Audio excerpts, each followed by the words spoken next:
ಈ ಥರ ಒಂದು ಬ್ರೇಕ್ಫಾಸ್ಟ್ ಬೆಳಿಗ್ಗೆ ಇದ್ದರೆ ಹೊಟ್ಟೆ ಅಂತೂ ಗಟ್ಟಿಯಾಗಿರ್ತದೆ, ಅಷ್ಟು ಚೆನ್ನಾಗಿರ್ತದೆ. ನಮ್ಮ ಮಂಗಳೂರಲ್ಲಿ ಯಾರನ್ನು ಕೇಳಿದರೂ ಈ ಒಂದು ತಿಂಡಿ ಇಷ್ಟ ಇಲ್ಲ ಅಂತ ಯಾರ ಬಾಯಲ್ಲೂ ಕೇಳಲಿಕ್ಕೆ ಸಾಧ್ಯ ಇಲ್ಲ.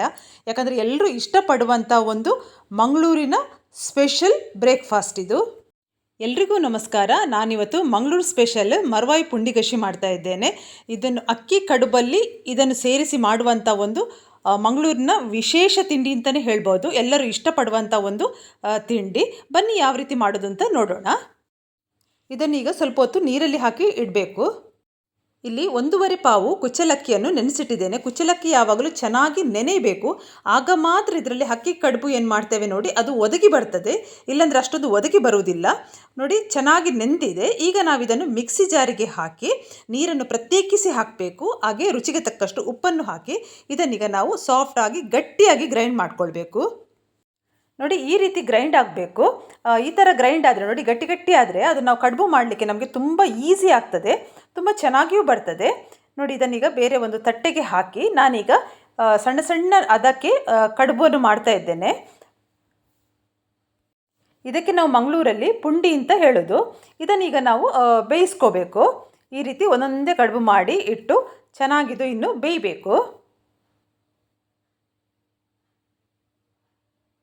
ಇನ್ನು ಇದನ್ನು ಮುಚ್ಚಳ ಮುಚ್ಚಿ ನಾವು ಬೇಯಲಿಕ್ಕೆ ಬಿಡುವ. ಅರ್ಧ ತೆಂಗಿನಕಾಯಿಯನ್ನು ತುರಿದಿಟ್ಕೊಂಡಿದ್ದೇನೆ. ಅದಕ್ಕೆ ಸ್ವಲ್ಪ ನಾನು ಅರಿಶಿನ ಹಾಕ್ಕೊಂಡಿದ್ದೇನೆ.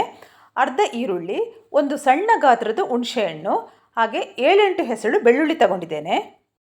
ಹಾಗೆ 3 ಸ್ಪೂನು ಕೊತ್ತಂಬರಿ ಬೀಜ, 1/4 ಸ್ಪೂನು ಸಾಸಿವೆ, 1/4 ಸ್ಪೂನು ಮೆಂತೆ, 1/4 ಸ್ಪೂನು ಹೋಮ್ಕಾಳು, ಹಾಗೆ 15 ಮೆಣಸಿನಕಾಯಿ, 12 ಬ್ಯಾಡಗಿ ಮೆಣಸಿನಕಾಯಿ, 3 ಗಿಡ್ಡ ಮೆಣಸಿನಕಾಯಿ, ಅರ್ಧ ಸ್ಪೂನು ಕಾಳುಮೆಣಸು, 1 ಸ್ಪೂನು ಜೀರಿಗೆ. ಇದನ್ನೆಲ್ಲ ನಾನು ಎಣ್ಣೆಯಲ್ಲಿ ಫ್ರೈ ಮಾಡಿ ಇಟ್ಕೊಂಡಿದ್ದೇನೆ.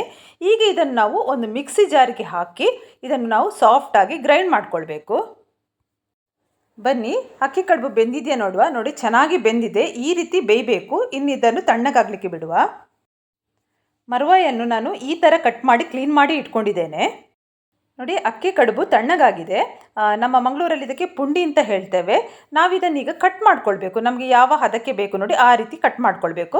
ನಾನು ಈ ಹದದಲ್ಲಿ ಇದನ್ನು ಕಟ್ ಮಾಡಿ ಇಟ್ಕೊಂಡಿದ್ದೇನೆ.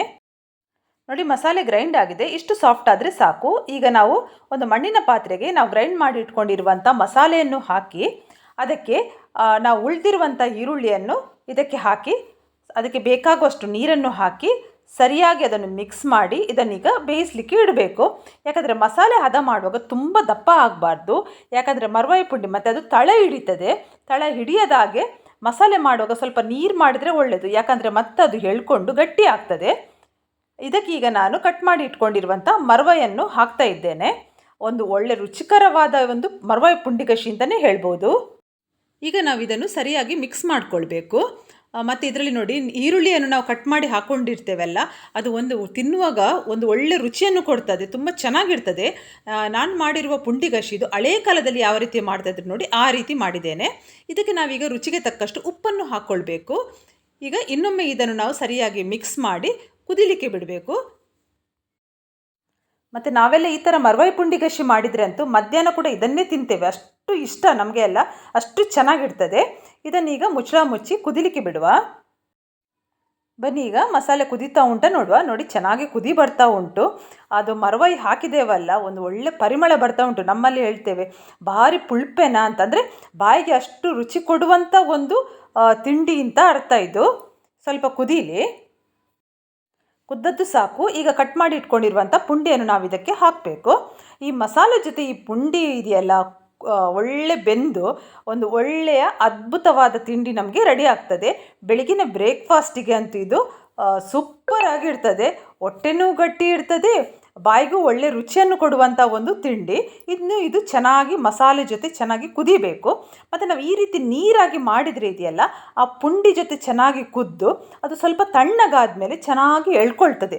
ಗಟ್ಟಿ ಆದರೆ ತಳ ಹಿಡಿದು ಅದರ ರುಚಿಯೆಲ್ಲ ಹೋಗ್ತದೆ. ಮುಚ್ಚಳ ಮುಚ್ಚಿ ಸ್ವಲ್ಪ ಕುದಿಲಿಕ್ಕೆ ಬಿಡುವ. ಕುದೀತಾ ಉಂಟ ನೋಡುವ. ನೋಡಿ ಚೆನ್ನಾಗಿ ಕುದಿ ಬರ್ತಾ ಉಂಟು. ಈ ರೀತಿ ಕುದಿಬೇಕು. ಈ ಮಸಾಲೆ ಹಾಕಿದ ಮೇಲೆ ಈ ರೀತಿ ಒಳ್ಳೆ ಬೆಂದರೆ ಉಂಟಲ್ಲ ಆ ಮಸಾಲೆ ಜೊತೆ ಈ ಅಕ್ಕಿ ಕಡುಬು ಬೆಂದು ಒಳ್ಳೆ ರುಚಿಯನ್ನು ಕೊಡ್ತದೆ. ಅಷ್ಟು ಒಂದು ರುಚಿಕರವಾದ ಮಂಗಳೂರು ಸ್ಪೆಷಲ್ ಮರ್ವಾಯಿ ಪುಂಡಿಗಶಿ. ಬೆಂದದ್ದು ಸಾಕು. ಈಗ ಈಗ ನಾವು ಇದನ್ನು ಮುಚ್ಚಳ ಮುಚ್ಚಿ ತಣ್ಣಗಾಗಲಿಕ್ಕೆ ಬಿಡಬೇಕು. ಈಗ ಮರವಾಯಿ ಪುಂಡಿ ತಣ್ಣಗಾಗಿದೆ ನೋಡಿ. ತಣ್ಣಗಾದ್ಮೇಲೆ ಇದು ಈ ರೀತಿ ಬರ್ತದೆ. ತುಂಬ ಚೆನ್ನಾಗಿರ್ತದೆ. ಈ ಥರ ಗಟ್ಟಿ ಇದ್ದರೆ ನಮಗೆ ತಿನ್ನಲಿಕ್ಕೂ ತುಂಬ ಚೆನ್ನಾಗಿರ್ತದೆ. ಯಾಕಂದರೆ ನೋಡಿ ಮಸಾಲೆ ಎಲ್ಲ ಈ ಅಕ್ಕಿ ಕಡುಬು ಎಳ್ಕೊಂಡಿದೆ, ಅಷ್ಟು ರುಚಿಯನ್ನು ಕೊಡ್ತದೆ. ಈಗ ಆ ಮರವಾಯಿ ಗಶಿ ಪುಂಡಿ ಎಲ್ಲ ಒಂದು ಒಳ್ಳೆ ಬ್ರೇಕ್ಫಾಸ್ಟ್ ಅಂತಲೇ ಹೇಳ್ಬೋದು. ಖಂಡಿತ ಇವತ್ತಿನ ರೆಸಿಪಿ ನಿಮಗೆಲ್ರಿಗೂ ಇಷ್ಟ ಆಗಿದೆ ಅಂತ ನಾನು ಅಂದ್ಕೊಂಡಿದ್ದೇನೆ. ಇಷ್ಟ ಆದರೆ ಪ್ಲೀಸ್ ನೀವು ಒಮ್ಮೆ ಇದನ್ನು ಮನೆಯಲ್ಲಿ ಟ್ರೈ ಮಾಡಿ. ಹಾಗೇ ನನ್ನ ಯೂಟ್ಯೂಬ್ ಚಾನಲ್ನ ಸಬ್ಸ್ಕ್ರೈಬ್ ಮಾಡಿ, ಲೈಕ್ ಮಾಡಿ, ಆದಷ್ಟು ಕಮೆಂಟ್ ಮಾಡಿ, ಶೇರ್ ಮಾಡಿ, ನನಗೆ ಸಪೋರ್ಟ್ ಮಾಡಿ. ಎಲ್ಲರಿಗೂ ನನ್ನ ಧನ್ಯವಾದಗಳು.